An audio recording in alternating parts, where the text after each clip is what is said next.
Boa noite, estamos começando mais um programa Contestando pela TV Brasil Central e também pela TV Assembleia Legislativa do Estado de Goiás.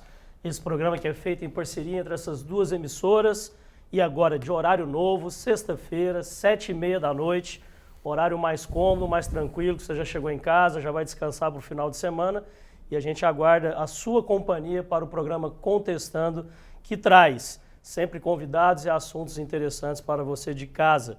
Hoje nós temos um assunto muito interessante que mexe com a vida de todas as pessoas e a gente tem o prazer de receber aqui o Defensor Público Geral do Estado de Goiás, Tiago Gregório Fernandes. Boa noite, Tiago, seja bem-vindo ao Contestando. Boa noite. Muito obrigado pela presença. Daniel, um prazer, uma honra estar aqui com vocês, falar de Defensoria Pública, da política pública de acesso à justiça, poder ser contestado sobre isso. E aqui a gente contesta mesmo. Comigo, como sempre, meu amigo Caio César Mota, seja bem-vindo. Boa noite, Caio. Boa noite, Daniel, uma alegria revê-lo. Boa noite, doutor Tiago Gregório, uma satisfação conhecê-lo. E hoje nós temos um dos programas certamente mais carregados de cidadania. Então, quem nos acompanha já prepare para informações importantes e que vai ajudar, sem dúvida nenhuma, se não a você, alguém muito próximo. E quero também destacar aqui, já quebrando o protocolo, Daniel, a alegria de estar mais uma vez ladeando meu amigo, doutor Lucas Marques. Tivemos esse privilégio já há algum tempo, então satisfação, reencontro, doutor Lucas. Obrigado, irmão. É isso aí, você já adiantou e aqui a gente tem uma situação diferente, porque hoje não é o doutor Caio que está viajando, não, é o doutor Geraldo, que está de férias com a família, férias merecidas. Um abraço para ele, que ele curta bastante, possa em breve estar de volta. Merecido Mas descanso. temos um grande reforço, que é o doutor Lucas Marques, que nos vem hoje a brilhantar com o seu conhecimento jurídico.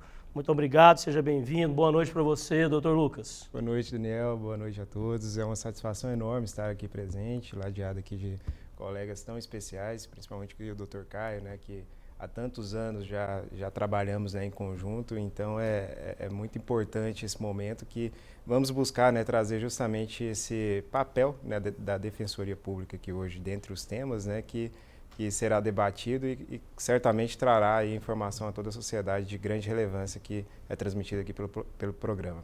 É isso. E antes da gente chegar nos assuntos que a gente quer tratar aqui, principalmente explicar para a nossa audiência, né, como que funciona a Defensoria, o que ela pode trazer de benefício para a nossa sociedade, eu quero começar um pouco para falar sobre a vida do Dr. Tiago, como é que ele chegou até aqui. E para isso a gente vai falar um pouquinho sobre a carreira dele.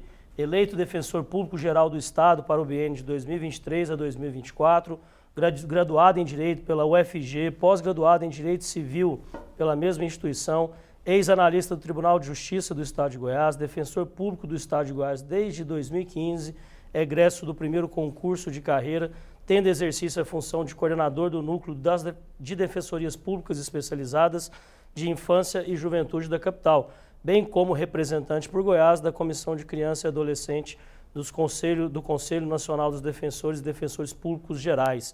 Exerceu o cargo de Subdefensor Público Geral durante 4 anos e atualmente exerce o cargo de Defensor Público Geral do Estado. Como que começou essa carreira, doutor Tiago? Como que você chegou ao direito? Bom, meu pai é advogado, né, de carreira, tem comércio lá de São Miguel do Passa Quatro, nossa terra de nascença aqui pertinho, e sempre acompanhei e admirando muito do outro lado do balcão. Antes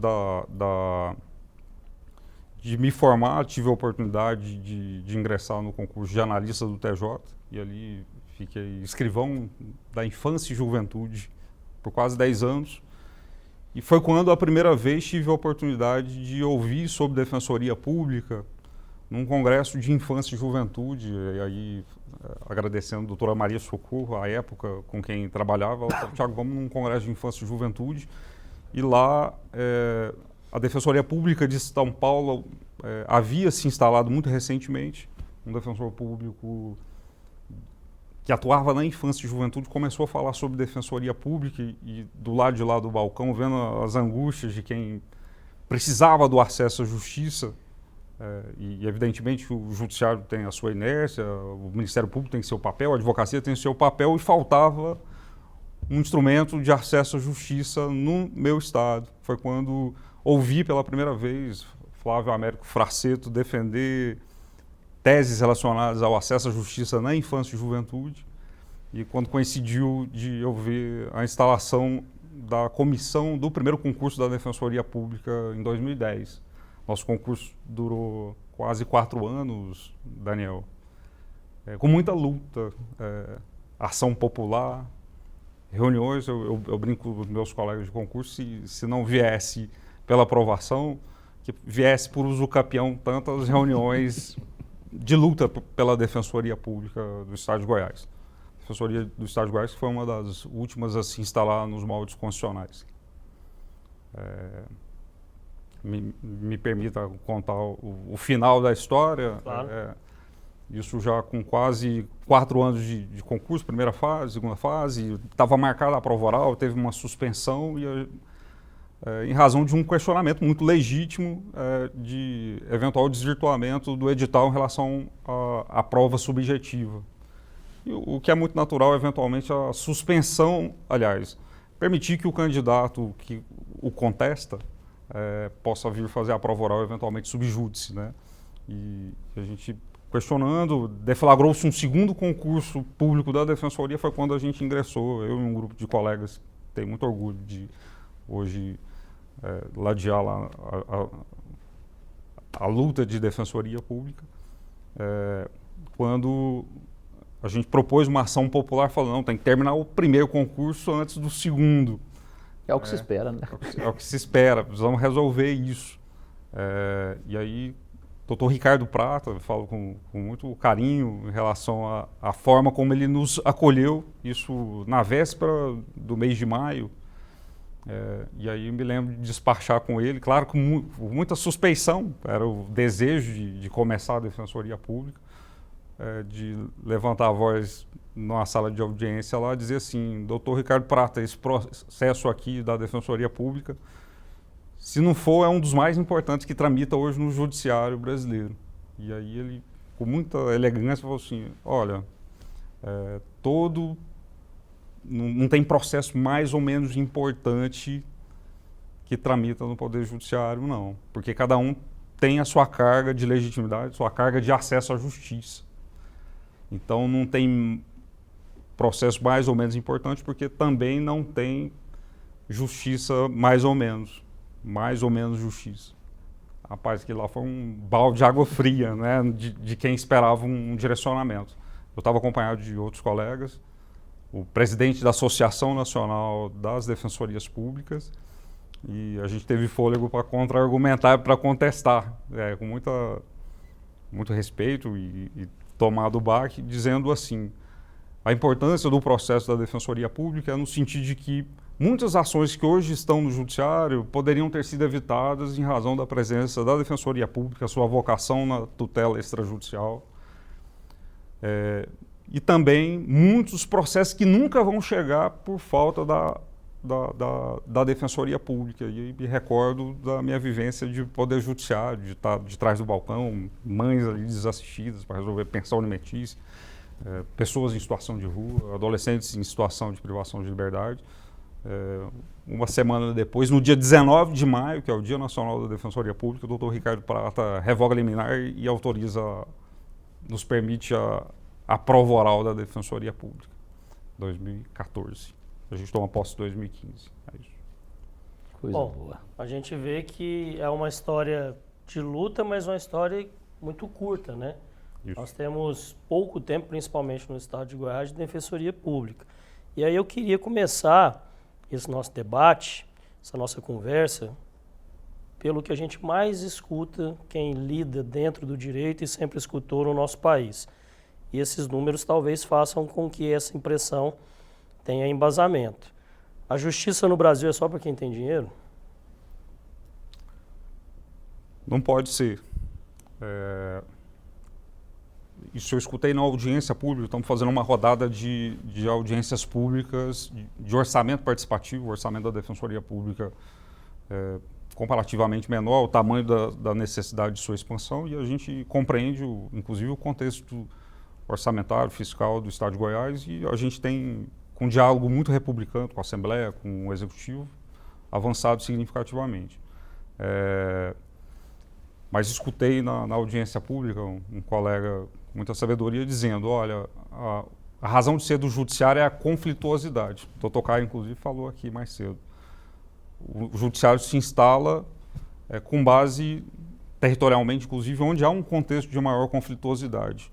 A razão de ser da Defensoria Pública, instrumento de expressão do regime democrático, instrumento de acesso à justiça, quem não pode pagar um advogado, quem está em situação de vulnerabilidade, não é o conflito, é a desigualdade social. Então, às vezes até o drama e a importância de um programa como esse, de levar conhecimento à população que às vezes não sabe que pode procurar seus direitos pela Defensoria Pública e eventualmente sem precisar do próprio judiciário. Esse é o que eu tenho aprendido muito no orçamento participativo, dizendo, ó, você não precisa de um defensor, de um órgão de defensoria para acompanhar vara civil ou vara criminal. Você precisa, eventualmente, de um defensor que tenha condição de se instalar no bairro tal para poder resolver certidão de nascimento. Certidão de nascimento. E aí, me permita, Daniel, e aí respondendo tua pergunta, a gente fala de justiça para quem tem acesso à justiça. Nos itinerantes que a Defensoria Pública faz, aí fora dos locais onde a gente tem instalado, temos tentado conduzir com atividades itinerantes. Final de semana, normalmente, para facilitar o acesso da população. A maior demanda, e aí falo com muita tranquilidade, porque testemunho isso diariamente, é na ordem de 70% relacionada à regularização do registro civil. Pessoas que nunca foram registradas.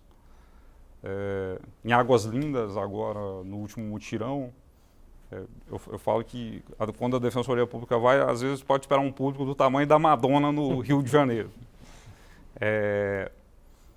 Ali, por exemplo, a gente identificou uma mãe com uma criança no colo, com a DNA, enfim, eu inclusive acompanhei esse atendimento, saudade da atividade TIM, falei, manda aí uma cena, deixa eu ver que caso é esse. Uma mãe que veio com uma criança no colo, pleiteando o registro da filha, a criança com quase 1 ano de idade. Eu falei, poxa, mas demorou 1 ano para registrar, a senhora não tem documento pessoal, não tem DNV, a declaração de nascido vivo, aquele papel amarelinho.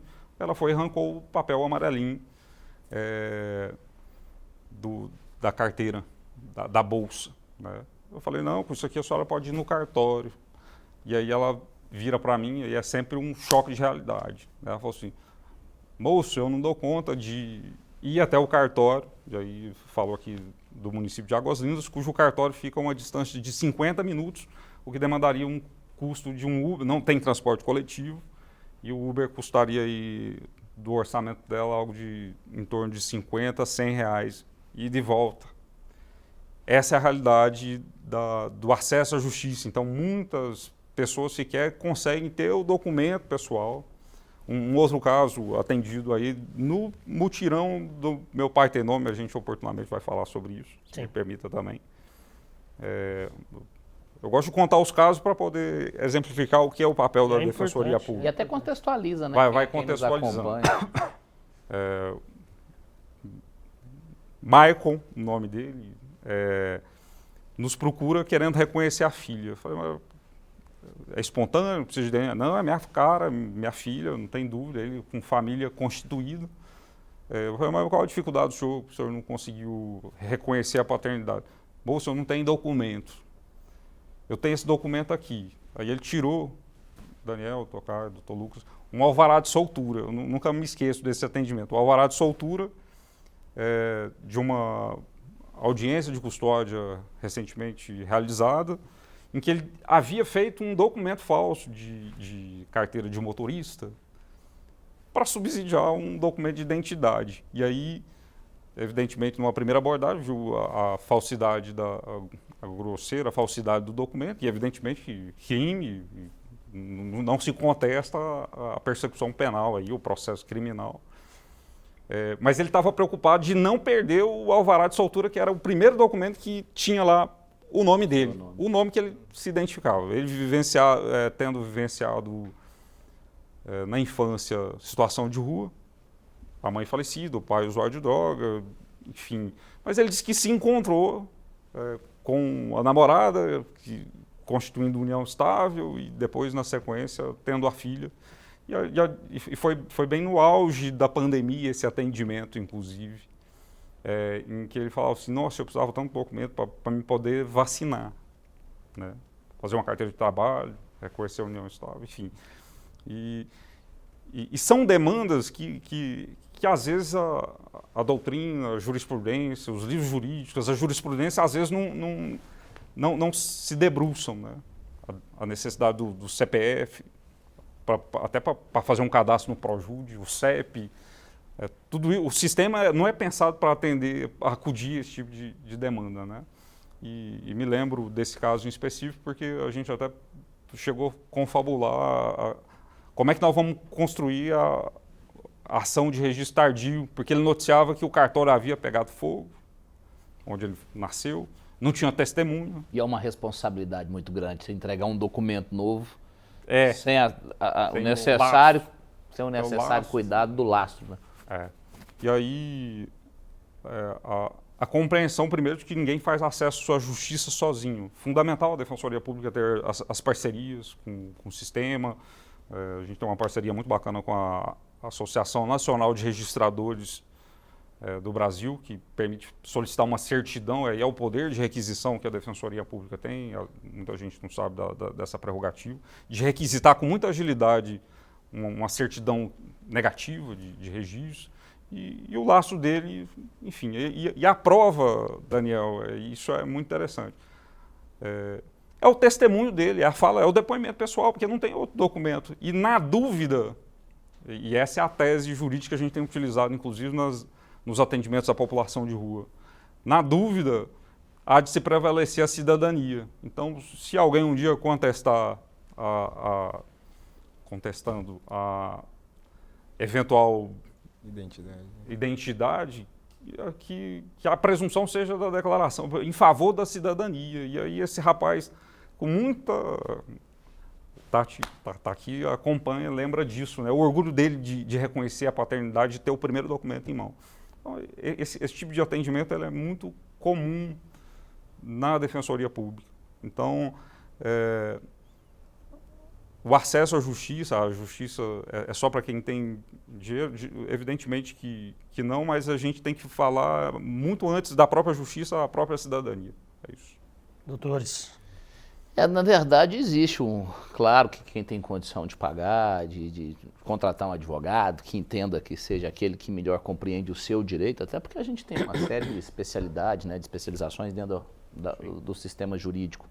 Mas a Defensoria, sem dúvida nenhuma, tem feito um trabalho digno de nota. Os números militam em favor do nosso respeito, né, do nosso reconhecimento. E você citou a Tati, né? Quero até comentar a Tati, que nos honra aqui com a companhia, né? Que é diretora de comunicação da Defensoria. Então, e tem ajudado muito, você narrava há pouco, né? Fazendo interlocução com outros poderes, com outras diretorias de comunicação.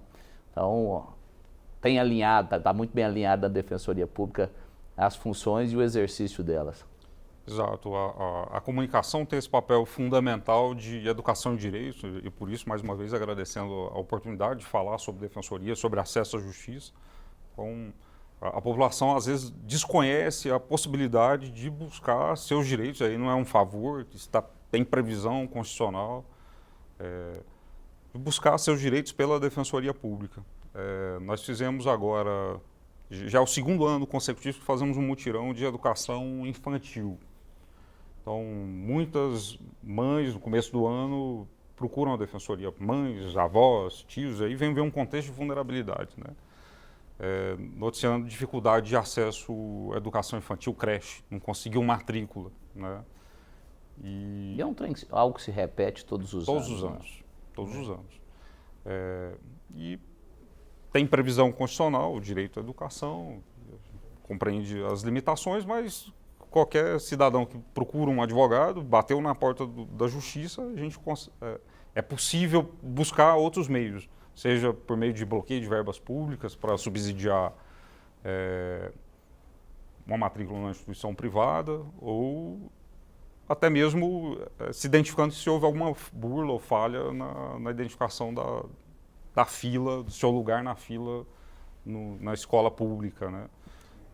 E aí só a gente estima aí um déficit de quase 11 mil na capital, 11 mil vagas, e até então era algo muito picado, muito proporcionalmente muito pequeno. E aí, em razão do mutirão, diálogo com a mídia e um trabalho muito relevante da diretora de comunicação, por exemplo, tivemos que improvisar até as garagens da Defensoria Pública em 2 dias, 3 mil atendimentos.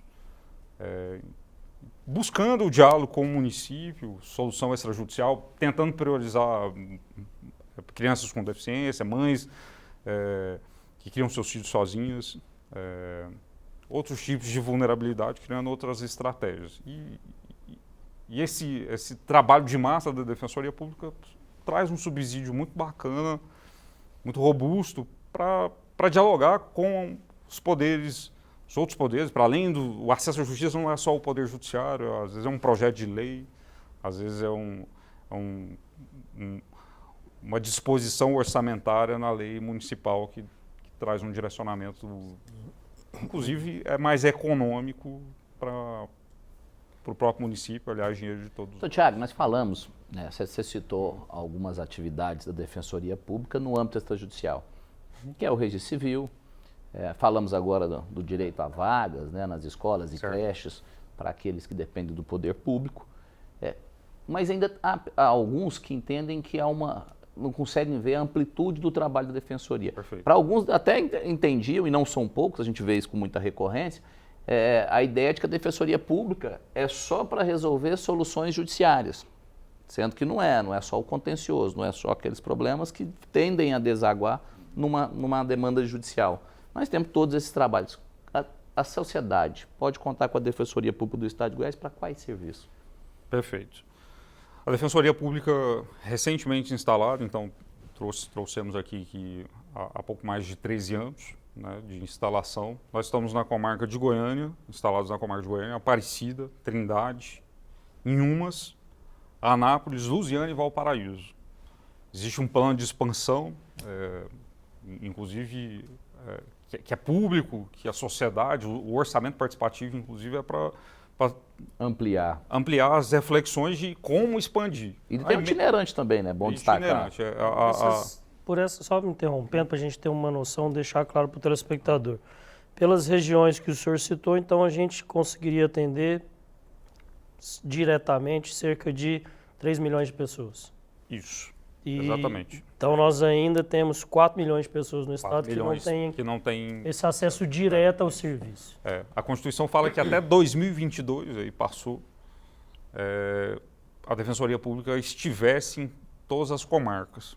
Então, estamos aí com um pouco mais de 1/3.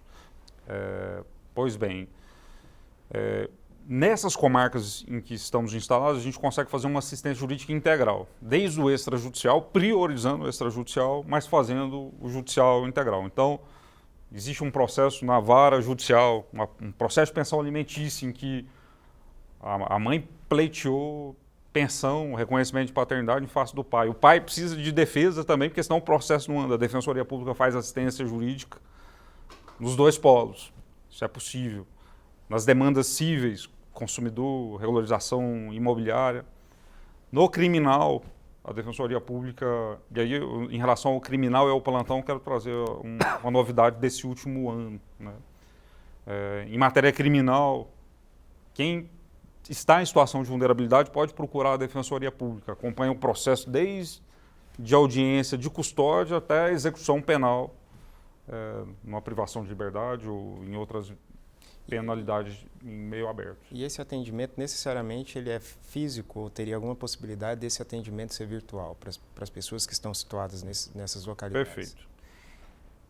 O Conselho Superior da Defensoria Pública acabou definindo, e aí por uma dificuldade de estrutura tecnológica ainda, que não o temos, e isso veio muito forte no orçamento participativo, que precisamos ampliar o atendimento remoto, porque ele acaba facilitando uma comunidade que está em uma ocupação, uma comunidade longínqua, que às vezes não consegue pagar 2, 3 ônibus para chegar na região onde a Defensoria Pública está instalada.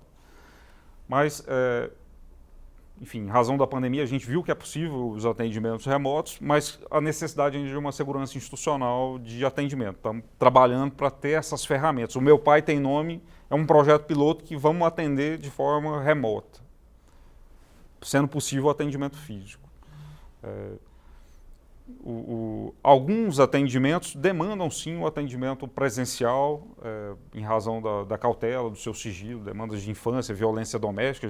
Já tivemos casos, por exemplo, em que o agressor chegou a mandar uma mensagem no WhatsApp institucional dizendo que queria revogar a medida protetiva. Esse é o receio, essa é a cautela de se ampliar, sem maiores cautelas, o atendimento remoto, né? Mas, em regra, o atendimento é presencial, o assistido tendo que procurar a Defensoria Pública nas unidades físicas, mas algumas excepcionalidades. Por exemplo, em matéria de saúde, nós temos um núcleo de saúde aqui da capital, aqui pertinho, inclusive aqui no anexo do Los Andes, que atende remoto, na compreensão de que, às vezes, a pessoa em vulnerabilidade está no leito, está enfermo e precisa de uma vaga de UTI, precisa de um procedimento específico, e aí a gente consegue fazer o atendimento. O vulnerável é um idoso que tem dificuldade de locomoção, uma pessoa que tem alguma dificuldade de mobilidade. Perfeito. Então, todos esses casos, ainda que às vezes a pessoa não consiga se deslocar, existem instrumentos para a gente fazer o atendimento remoto. Quem pode ser atendido pela Defensoria Pública? Acho que isso é importante compartilhar. A Constituição traz um termo muito genérico, doutor Lucas, que é atendimento aos necessitados na forma da lei. Esse necessitado é um conceito jurídico indeterminado que cabe muitas coisas. Aí a regra adotada pelas defensorias públicas do país é renda até 3 salários mínimos, ou per capita 1,5 salário. Esse tem sido o mote de atendimento da Defensoria Pública. Então, quem tem renda até 3 salários mínimos pode ser atendido, pode procurar a Defensoria Pública. Esse necessitado aí dá margem a outros tipos de vulnerabilidade, para além da econômica. Uma vulnerabilidade organizacional, social, às vezes a mulher que é vítima de violência doméstica e, embora tenha, às vezes, uma renda razoável, a família tem uma renda mais robusta, para além dos 3 salários mínimos, mas a vulnerabilidade pode ser ocasional. Às vezes a pessoa tem renda até 3 salários mínimos, mas se viu numa situação de urgência e a Defensoria Pública faz o atendimento de plantão, por exemplo, em que num sábado, na madrugada, ela não vai conseguir contratar um advogado. E aí a Defensoria Pública faz o pedido de tutela de urgência e, evidentemente, deixa o processo em outra oportunidade. Então, às vezes, é uma vulnerabilidade para além da econômica. O plantão da Defensoria Pública, a Defensoria Pública hoje funciona em regime de plantão, é 24 horas, de segunda a segunda. Nós temos uma equipe de plantão civil e uma equipe de plantão criminal. Especificamente em relação ao criminal, acompanhando o Poder Judiciário que faz as audiências de custódia virtual, essa tem sido a realidade, por mais que seja contestável e questionável a audiência de custódia virtual, mas é a logística que hoje a administração penitenciária consegue mobilizar para cumprir a determinação legal. A Defensoria Pública, nessa modalidade virtual, acabou alcançando o Estado inteiro. Então, o familiar que se vê numa situação de vulnerabilidade pode procurar a Defensoria, o plantão, aos finais de semana e feriados, para uma assistência jurídica bastante qualificada em matéria criminal, nas audiências de custódia. E aí, esse número, a gente está fazendo um levantamento. Eu fiz um cálculo de 15 dias de amostragem. A presença da Defensoria Pública na audiência de custódia repercute em algo em torno de 30% menos prisões preventivas, que é um número muito relevante. Sim. Sem dúvida, 30% é um número... A gente fala muito sobre o acesso, a gente tem falado muito sobre o acesso aqui, sobre as pessoas que podem procurar, sobre as maneiras de procurar. O senhor falou da maneira presencial. Existe, sim, esses mutirões que acontecem, essa defensoria itinerante. Existem outros tipos de mutirões. Existe mutirão realizados pelas prefeituras, que às vezes contam com representantes da defensoria. mutirões realizados pelo Estado. Sim. Nós temos um trabalho constante feito pelas sedes, pela Secretaria, Goiás Social. que é o Goiás Social, que a gente vê que todas as semanas está em alguma região, alguma cidade do estado, ou quase todas as semanas. Outros mutirões, nós temos mutirões que inclusive são realizados por deputados aqui da Assembleia Legislativa, pela Assembleia Legislativa. Então eu queria saber, assim, me parece uma gama de opções grande, mas me parece também, se você tem muitas opções, é mais difícil de como comunicar isso à população. Esse desafio de fazer com que a população saiba que ali na região, durante o período, ela vai poder ser atendida e quais são os atendimentos que são realizados ali. Isso, no site da Defensoria, ela pode encontrar melhores explicações? Perfeito. Já é uma provocação que cabe muito lá no meu orçamento participativo, né? O canal de diálogo para quem quer informações, lista de documentos, para se antecipar, para facilitar, é bastante acessível no site da Defensoria Pública. Então, o cidadão que estiver assistindo, o caminho inicial é o site, acessível via aplicativo, via celular, enfim. Em relação aos itinerantes, a gente tem tentado trabalhar uma previsibilidade, um planejamento.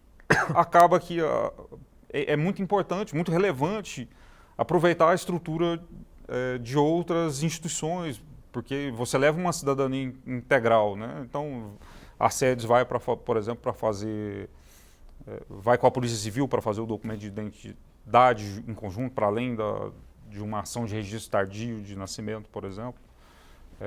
Então, é muito significativo acompanhar. A ideia é tentar ter esse planejamento. Mas no nosso site, Daniel, nós não temos uma informação de qual a previsibilidade dos itinerantes. Está aí uma provocação que leva para o orçamento participativo. Para além disso, escutei lá na audiência pública de segunda-feira passada. Em regra, a gente vai com a carreta, temos uma carreta com 14 estações de gabinete.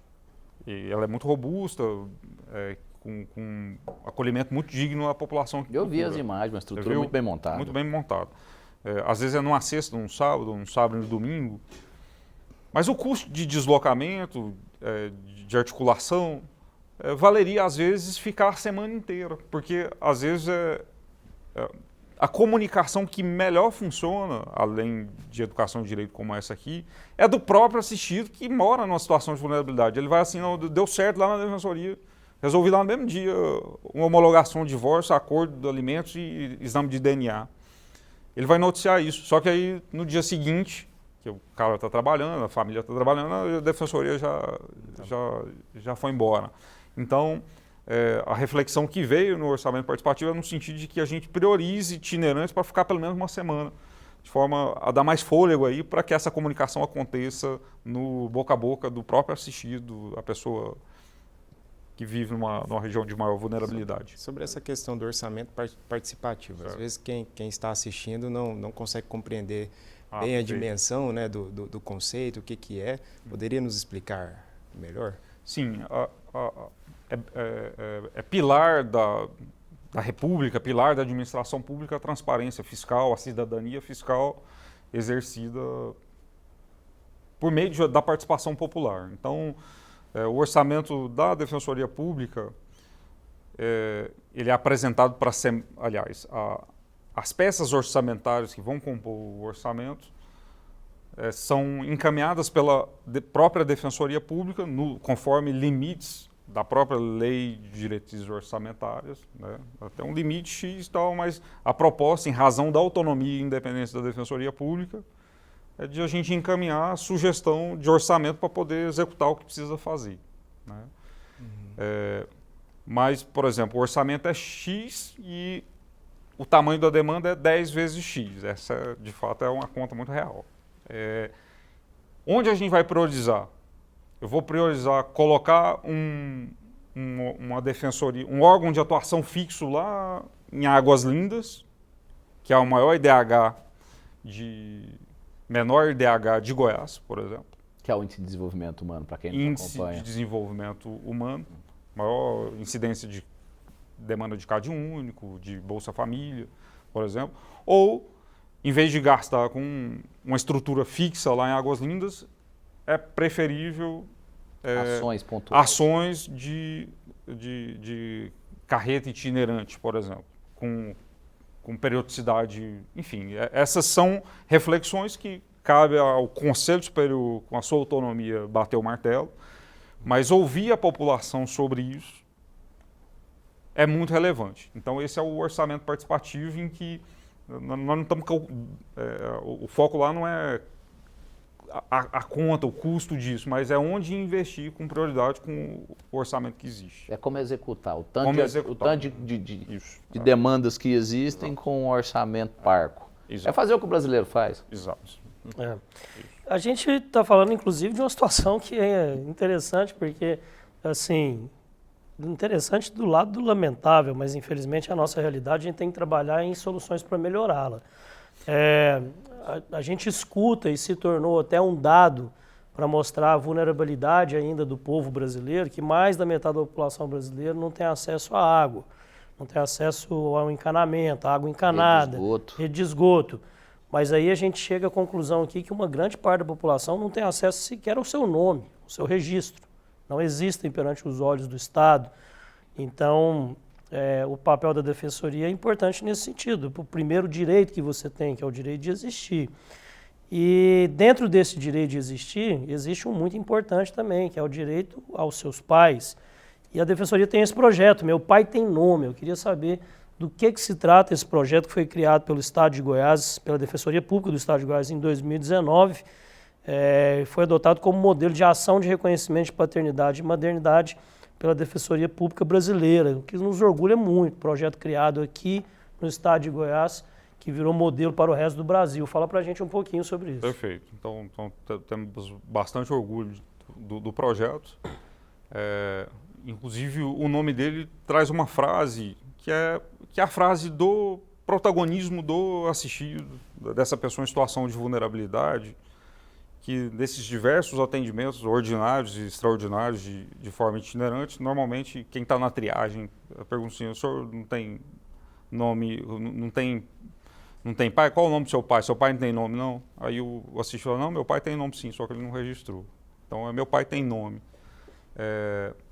A ideia do programa Meu Pai Tem Nome, e hoje ele é programa, começou como um projeto, foi no seguinte sentido. Inicialmente, reconhecendo-se que a ausência do pai no registro civil, e eu falo isso com uma vivência de testemunha ocular de ter trabalhado muito tempo na infância e juventude. A ausência do pai no registro civil é sinônimo, é sintoma, evidentemente que isso não tem suas exceções, mas sintomas de muita vulnerabilidade, né?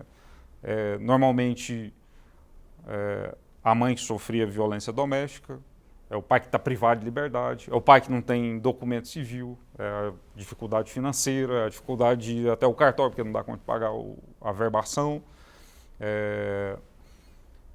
é a morte prematura. A gente Situação de rua do pai. Situação de rua, a morte prematura, e aí eu quero chegar, inclusive, nesse viés do programa Meu Pai Tem Nome. Na pandemia, a gente viu muitos órfãos de crianças ainda no ventre. E aí, a leitura de que uma forma de comunicar e apresentar a Defensoria Pública de uma maneira integral seria começando pelo reconhecimento da paternidade, né? E existem diversos programas, e falo com muito louvor, muito orgulho de também ter participado, que o próprio Tribunal de Justiça realiza, outras instituições do sistema de justiça realizam, mas que tem sua limitação. Quando hoje até avançou, existe uma resolução do CNJ que permite o reconhecimento espontâneo de paternidade socioafetivo. Mas até pouquinho tempo atrás não era possível, e quando precisa excluir o pai registral, demanda-se ação judicial. Então é necessário o impulsionamento da Defensoria Pública ou de um advogado. Mas para uma parcela muito significativa que não tem condição, é fundamental a Defensoria Pública. Então, o programa ele é muito abrangente, ele traz uma pegada muito integral, né? Resolvendo questão de paternidade biológica, e aí com a parceria com a OVG, a gente tem um saldo de viabilidade de custeio do exame de DNA. E muitas das vezes o exame de DNA, a confirmação da paternidade biológica, é para subsidiar, inclusive, o resguardo da própria família, então é para além do próprio registro. É possível o reconhecimento da paternidade socioafetiva. Muitas situações de multiparentalidade. Então, existe o pai registral, o pai biológico registral, que não exerce cuidado, que não exerce guarda, mas é o pai biológico e às vezes a criança, a família, tem o vínculo com o pai socioafetivo, mas não quer excluir o outro, e aí por isso nunca procura o acesso da multiparentalidade. Então, muitos casos de multiparentalidade no Meu Pai Tem Nome. Muitos casos de reconhecimento de maternidade. Muitos casos de reconhecimento de maternidade biológica, socioafetiva. Muitos casos de adoção. E aí a paternidade socioafetiva se equivalendo muito à adoção, de forma que a Defensoria Pública vem nessa perspectiva de acolher todas essas demandas relacionadas ao reconhecimento da paternidade. Nos últimos anos, é uma média de 5%, 6% de crianças que nascem e não têm o pai no registro civil. Outro caso de atendimento pelo programa Meu Pai Tem Nome. O reconhecimento de paternidade no ventre, Daniel. Mulheres, meninas, adolescentes, às vezes com gravidez precoce. Você trazer o pai para falar assim, reconhece desde logo, isso traz uma segurança emocional, psicológica para essa adolescente. Então, a ideia é acolher esses diversos tipos de família, diversos tipos de vínculo, numa perspectiva de resolução extrajudicial muito forte. Então, ano passado, no âmbito do Meu Pai Tem Nome, as estatísticas de quase 90% de reconhecimento, aliás, de solução extrajudicial resolvida. Eu contei hoje, tivemos uma posse de uma colega e durante a cerimônia lá me recordei de um caso atendido recentemente pelo programa Meu Pai Tem Nome. E eu acho que isso é muito simbólico da relevância que é o programa, desse diálogo com outras instituições. Um adolescente privado de liberdade, numa das unidades socioeducativas aqui de Goiânia, onde a Defensoria Pública faz atendimento regular, o relatório de socioeducação para permitir se ele progride de regime ou não, noticia, uma das coisas aqui que ele reclama a vida inteira é que ele não tem o pai no registro civil. E aí, um trabalho de pesquisa, de cooperação também com a ARPEN, com a própria administração penitenciária, aí, é a SEDES que gere o socioeducativo, com meio de campo pela Defensoria, e conversando com a administração penitenciária, descobriu que esse pai estava preso, o Tocar e o Dr. Lucas. E ambos se encontram privados de liberdade, até então sem visita um do outro, sem visita de ninguém, na verdade. E ali, num reconhecimento visível aí de parecença biológica, né, a ponto de falar assim, não precisa de DNA, não. As histórias se convergem e se reconhecem pai e filho numa declaração de recomeço de ambos. Isso é muito bonito. Doutor Tiago, o senhor falou sobre uma série de demandas que chegam nesse projeto, Meu Pai Tem Nome, né, nessa ação, já é uma ação desenvolvida pela Defensoria Pública, e entre eles, atendidos, o senhor falou algo que é curioso, que a gente não escuta falar com muita frequência, que é o reconhecimento da maternidade. O que se trata o reconhecimento da maternidade? Muitas situações de pessoas que vivem no interior, na roça, que nascidas eventualmente fora da maternidade, fora dos ciclos de registro natural, aí, que só muito mais tarde vêm reconhecer, registrar seus filhos, E, por exemplo, um que a gente atendeu em Águas Lindas, me recordo, o caso trazido pelo colega, em que o pai era casado, isso pessoas já adultas, né, não se tratando de criança. O pai casado, até então ele se desfaz no casamento de maneira informal e passa a viver em união estável com outra pessoa, né, mãe dos seus filhos. Então essa cidadã que nos procurou, filha desse segundo relacionamento. E vivendo na roça, ali com 5, 6 anos só, depois de 5, 6 anos vem até a cidade para poder fazer o registro. E vem só o pai e os meninos. Um caso muito corriqueiro, é algo muito comezinho no atendimento ordinário da Defensoria Pública. Vem até a cidade para fazer o registro civil e o cartorário fala assim, quem é a mãe? É a minha companheira de união estável. Não, mas ela não está aqui. O senhor tem casamento, tem certidão de casamento? Aí ele apresenta a certidão de casamento da outra. E até pouco tempo atrás não, a presunção de paternidade do registro civil do casamento. Para não perder viagem, não, vamos registrar aqui e reconhecer a maternidade da outra. Então, esse caso aí, por exemplo, de 6 filhos, na escadinha de 6 anos aí, todos registrados de uma mãe que não é a sua verdadeira mãe. Então, um caso, por exemplo, de reconhecimento de maternidade. Para além disso, situações de maternidade socioafetiva. É a tia, é a vizinha que passou a cuidar e sempre cuidou, e ela é a mãe de coração e que não é menos mãe. E eventualmente pode conviver com a maternidade biológica ou justificar uma destituição da maternidade em razão da... A figura também, né, da criança que tinha uma mãe biológica e passa a ter uma mãe nas relações homoafetivas. Então a sociedade vai evoluindo e vai exigindo desdobramento. Inseminação caseira. Com muita frequência veio isso é novidade, porque o projeto começa em 2019, mas isso veio agora depois da pandemia, ano passado, com alguma expressividade no programa. Então, alguns casos de uniões homoafetivas em que a mãe acaba fazendo uma inseminação caseira e compartilha o cuidado da criança nascida com a companheira. E ali se pretende o reconhecimento das duas maternidades. Então, veio com muita frequência na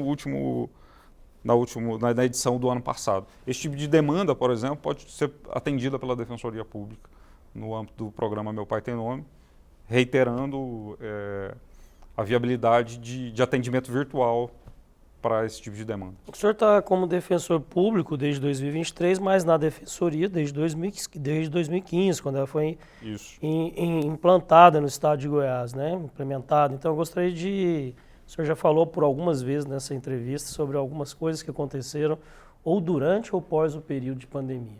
O período de pandemia mexeu também com a defensoria? Você passou a ter acesso e observar situações que não eram observadas antes?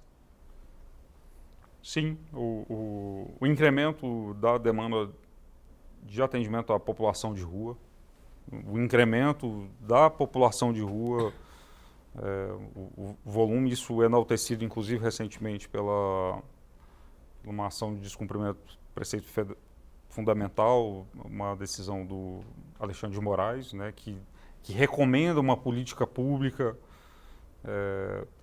aliás, poucos municípios tendo aderido à política pública nacional e uma dificuldade de censo relacionada a essa população. Identifiquei esse contexto. E na pandemia, especialmente, a dificuldade da população, aliás, a compreensão de que é possível o atendimento remoto. E acabou que o sistema teve que acudir a essas situações. Então, o nosso plantão, por exemplo, teve que se adaptar para acolher a demanda remota. E muitas demandas relacionadas à lei de UTI na pandemia, um momento de muita dificuldade, né? Mas que os colegas lá honraram se improvisaram e conseguiram conduzir. Uma outra informação importante, nós sabemos que o hipossuficiente tem direito à isenção de algumas das custas cartorárias, né? Exemplo do registro civil, a exemplo de uma certidão ou outra. Do próprio processo judicial. Né? Do próprio processo judicial. Quais são esses documentos que quem nos acompanha poderia solicitar junto aos cartórios, assim, para a gente poder elencar? Olha, eu tenho essa dependência desse documento, eu tenho essa necessidade, então eu posso exigir, requerer isso de forma gratuita. Então certamente tem muita gente que está nos acompanhando e que não sabe dessa possibilidade. Sim, existe um provimento do Tribunal de Justiça, um provimento da Corregedoria, um provimento do foro extrajudicial. Vou me recordar o documento técnico, que lá elenca alguns documentos, mas a segunda via do registro civil para quem vive em situação de vulnerabilidade, diversos atos de cidadania, o próprio casamento, e a Defensoria eventualmente vai se demandar a prova da vulnerabilidade, e a Defensoria Pública pode auxiliar nisso, subsidiando com ofício, com um documento, a partir da sua rotina de aferição de vulnerabilidade, encaminhando um ofício para o registro civil. Que é a renda de até 3 salários mínimos. Que é a renda até de até 3 salários. E essa renda é salários. Familiar ou é somente da pessoa que está... Nossa resolução traz de forma individual, presume-se, e aí é uma presunção, eventualmente até uma renda superior, mas um contexto em que a pessoa tem filho com deficiência, superendividamento, isso pode permitir o atendimento da Defensoria Pública. Então a presunção é renda individual de até 3 salários mínimos e, aí conjuntamente, renda familiar per capita, 1,5 salário. É isso. Sobre demandas de cidadania, gratuidade do casamento, por exemplo, eu entendo viável e possível pleitear isso junto aos cartórios de registro civil, e tanto é que o próprio judiciário mobiliza os casamentos coletivos com base nessa fundamentação. Tivemos recentemente, né? Tivemos, inclusive, né? Aliás, uma ação belíssima, muito bacana.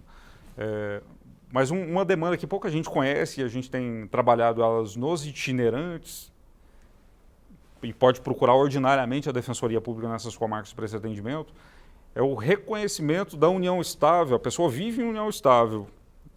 E a Constituição, o Dr. Lucas e o Dr. Caio compreendem bem isso, é a possibilidade da conversão da união estável em casamento. A lei deve garantir a conversão da união estável em casamento. Mas essa conversão, a Defensoria Pública de São Paulo é vanguardista nisso, a gente está copiando isso lá. O reconhecimento retroativo ao início da união estável. Então, vamos reconhecer judicialmente que eles estão casados. Não a partir de agora. Não a partir de agora, mas desde antes ao início da união estável. Isso, tem então tem sido muito bacana esse. E um efeito jurídico interessante. Um efeito jurídico, por mais que haja equiparação, mas um efeito psicológico muito bacana. Então, nos mutirões é comum a gente protocolizar e às vezes pedir homologação, porque às vezes está bem subsidiado de documentos. A pessoa já sai para fazer a festa do casamento. Doutor Tiago, a gente está chegando ao final, mas eu queria, antes de terminar, falar sobre outra ação da Defensoria Pública importante, que é o mutirão carcerário. Certo. A gente sabe que no Brasil existe uma quantidade grande de população carcerária que muitas vezes ainda não está no regime, que é aquele que deveria estar, ou não consegue a sua liberdade devido à questão de não ter acesso ao advogado, dificuldade de ter acesso ao advogado. Como que funciona aqui com a Defensoria Pública do Estado de Goiás os mutirões carcerários? Perfeito. Historicamente, a gente tem realizado esses mutirões carcerários.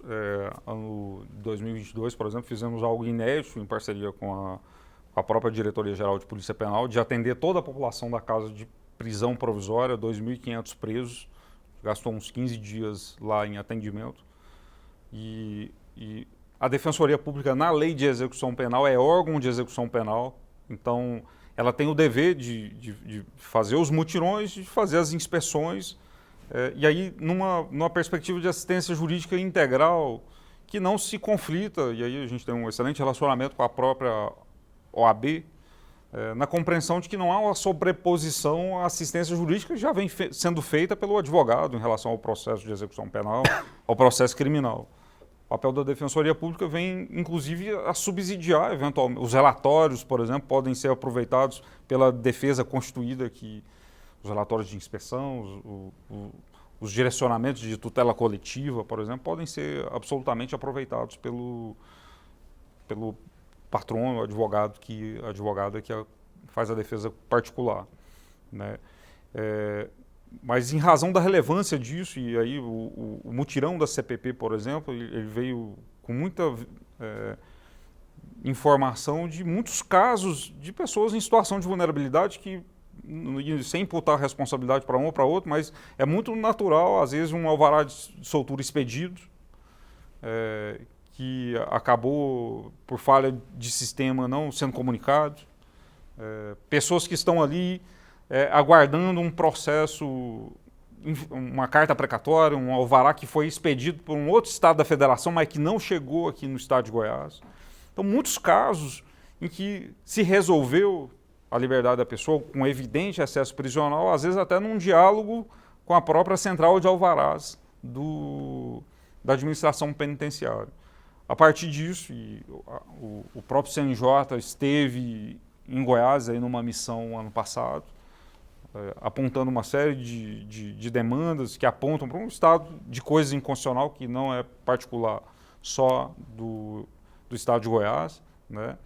E aí a gente criou, o Conselho Superior da Defensoria Pública instalamos um núcleo de situação carcerária, e hoje há um defensor destacado para fazer, coordenando de forma estratégica a pauta da situação carcerária, realizando com muita frequência, e aí tem sido uma frequência de 15 dias, nas unidades prisionais onde não há atendimento regular da Defensoria Pública. Então fizemos um recentemente em Jataí, em Silvânia, com a perspectiva de chegar a fazer uma análise, priorizando os casos em que há evidente acesso, priorizando a tutela do resguardo da liberdade, claro, ouvindo familiares e eventual contexto de situação de tortura e maus tratos, né, para subsidiar os relatórios.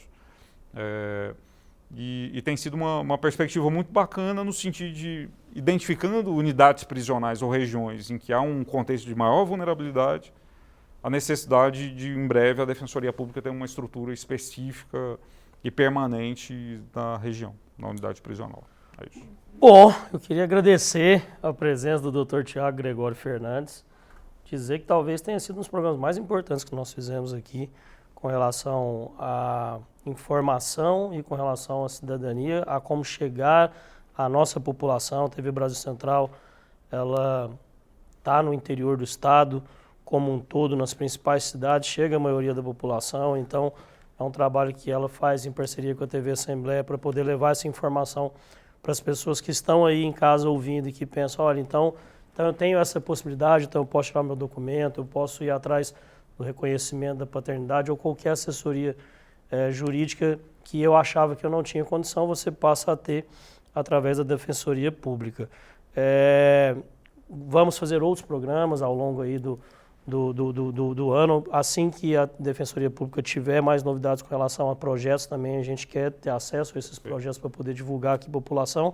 E isso passa pelo trabalho que é feito, que é um trabalho de excelência e que é muito bem feito aqui no estado de Goiás. Então, eu dou meus parabéns e agradeço muito a presença, Dr. Tiago. Estou muito honrado, muito obrigado. Um espaço relevantíssimo aí para a gente dialogar a cidadania. Conte conosco, temos muitos projetos lá, muitas ideias bacanas e a gente faz muita questão de compartilhar. O programa Meu Pai Tem Nome, a gente vai fazer o dia D, o dia concentrado para abertura de exame de DNA, para formalização do reconhecimento das paternidades, maternidade socioafetiva, por exemplo, no dia 17 de agosto. As inscrições até o dia 7 de julho. Eventual possibilidade de prorrogação, a pessoa pode procurar a Defensoria Pública pelo site, fazer a sua inscrição por lá, ali com orientações muito precisas e a possibilidade do atendimento presencial e via remota. Tá? Então ainda dá tempo, você que está em casa e quer se inscrever, vou pedir para o pessoal colocar o site aqui embaixo para você ter acesso às informações desse programa Meu Pai Tem Nome. Por hoje, doutor Caio, um abraço. Um abraço, satisfação revê-lo mais uma vez, né? Desejo um excelente fim de semana.